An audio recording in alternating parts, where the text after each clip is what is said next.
What's up? You see, the other day we were discussing this topic about whether we are all slaves, and me and my friends we were arguing about it. And you know what?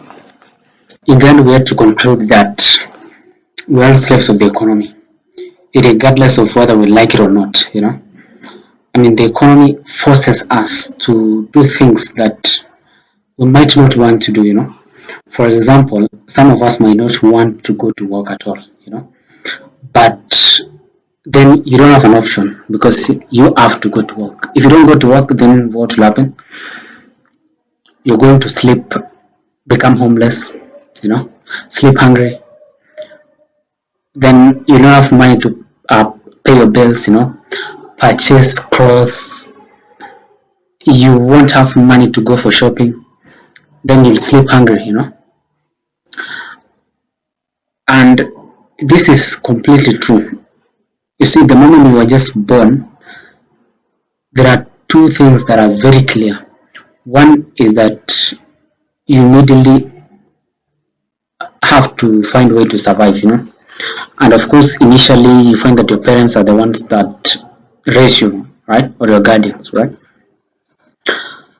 And then another thing is very clear. We are all assets to the government. And I think I've discussed this in one of my previous videos. We're all assets to the government as long as you're just alive, And why do I say we're all assets to the government? We are assets to the government because as long as you're alive, you're paying taxes, Whether you like it or not, it is compulsory. And I know sometime you might not find yourself actively paying taxes, but if you come to think about it, you find that you're actually paying that taxes indirectly, yeah, and that happens through the purchase of goods and services, right? When it comes to goods, you find that there is something called value added tax.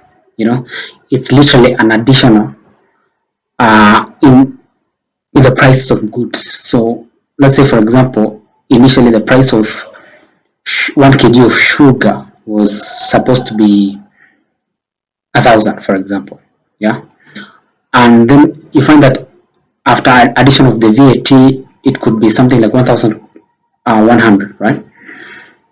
Then the 100 is the VAT, right? I mean, this can be in any denomination, that is. And so you find yourself paying taxes whether you like it or not, yeah? And we are all slaves of the economy. This leads us to do things like, work. You might not want to go to work, but then you find yourself going to work, right? You might not want to start that business, but you'll have to start that business because you need money, right? And that's just how the system is, So you'll be forced to work. The only time you're going to be free from this economy is when you have all the money, You have that money that when you put it to work, it can probably bring you additional money and revenue passively, right? I think that's the only time.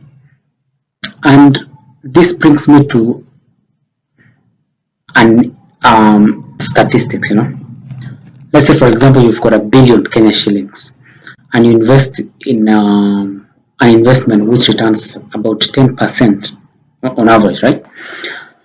You see, if it's going to return 10%, that is literally 5 million Kenya shillings per month. Can you believe it? Like just investing 1 billion is going to bring you 5 million Kenya shillings per month passively without you working. And talking of 1 billion, I think this tells you how much 1 billion is. It's a lot of money. And that brings us to the conversation about corruption, You see, politicians speak of billions like it's nothing, right? In a country like Kenya, for example, you find that sometimes someone announces that, we've lost 10 billion Kenya shillings. There is 100 billion scandal. There is 70 billion Kenya shillings scandal. And sometimes we don't really see the impact or the amount that money is, It's a lot of money. Yeah. When someone says it's not very little money, I'm telling you. And the other day, I had, um, you know, I came across this clip of the former Prime Minister Raila Odinga. May his soul rest in peace, of course. I mean, he's dead right now.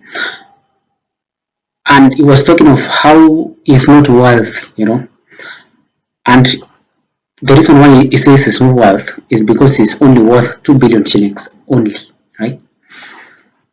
And sometimes you start to wonder the perception of how politicians see, I mean, in relationship to who exactly?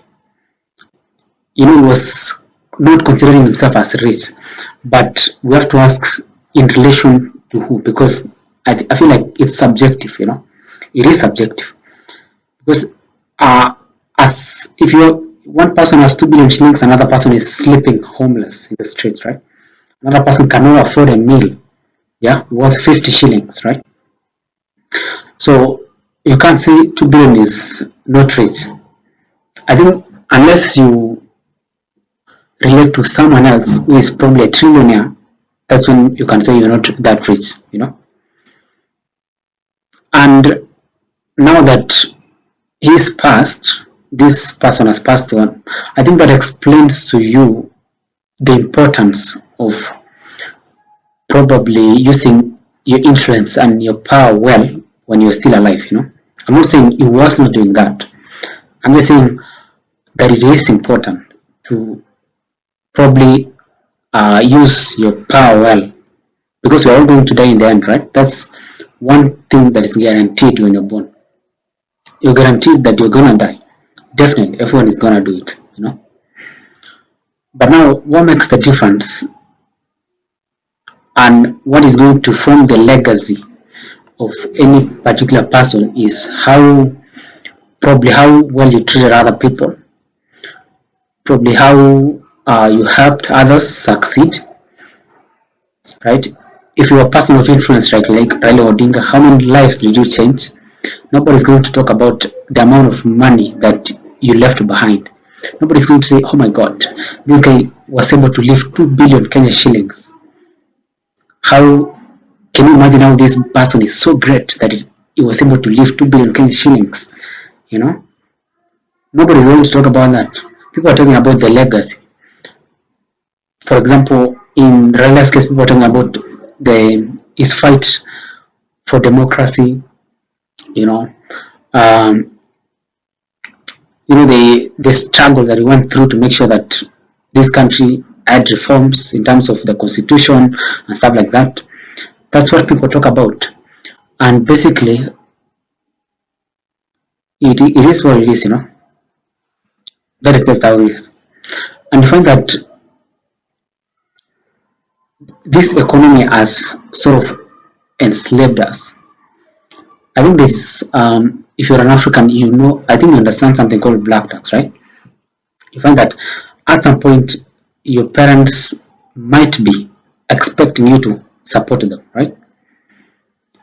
They expect you to chip in, to probably raise your other siblings, if you're the firstborn, that is. And you find that that can be a bit strenuous, right? And I think that can sometimes lead to a cycle of poverty, You find that someone is 50 years but expecting and fully dependent on the kids, right? And that, I think some people can say that, can term that the 50-year-old person as a loser. Why? Because if you've reached that point that you are fully dependent on your kids to support you, yet you are born 50 years in advance or 20 years in advance and then someone could term you as a loser, Although someone can also argue that probably you do not find better opportunities than the kid has, which can be a valid argument.